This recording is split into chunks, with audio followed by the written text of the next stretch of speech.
পুরো বিশ্ব আজকে নানা দিক থেকে পুঁজিবাদের ছত্রছায়ার ইচ্ছে বা অনিচ্ছায় এসে পড়তে বাধ্য হয়েছে। এই পুঁজিবাদী বা ক্যাপিটালিজম সত্যিই কি আমাদেরকে অর্থনৈতিকভাবে কল্যাণ দিতে পারছে? মোটেও নয়। 2020 ওয়ার্ল্ড ইকোনমিক ফোরাম সুইজারল্যান্ডের দাভোসে তাদের সম্মেলন অনুষ্ঠিত হয়।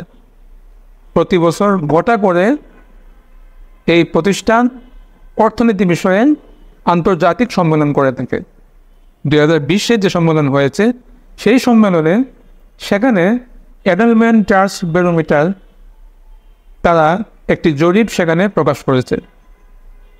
সেই জরিপে তারা দেখিয়েছে ক্যাপিটালিজম মানুষকে কতটুকু বেনিফিশিয়ার করছে, কতটুকু ভালো করছে, কল্যাণ করছে, কতটুকু অকল্যাণ করছে।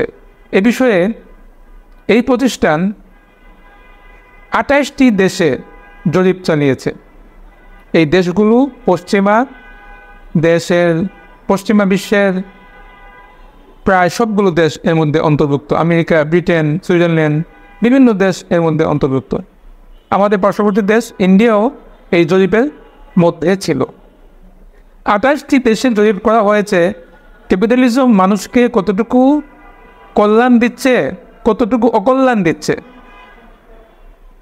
আপনারা শুনলে অবাক হবেন, এডেলম্যান ট্রাস্ট ব্যারোমিটার 2022 যে কেউ গুগলে সার্চ দিলেই পেয়ে যাবে তাদের জরিপ। সেখানে স্পষ্ট বলা আছে তাদের জরিপে 28টি দেশের যারা এই প্রশ্নের উত্তরে অংশগ্রহণ করেছেন তাদের 50-এর অধিক 52%, আরেকটি জরিপে 56% মানুষ স্পষ্ট ঘোষণা দিয়েছে, মন্তব্য করেছে capitalism is as exist today does harm more than good in the world। অর্থাৎ এই পুঁজিবাদী ব্যবস্থা বর্তমান বিশ্বে যতটা ভালো করছে এর চেয়ে বেশি আমাদেরকে ক্ষতি করে যাচ্ছে।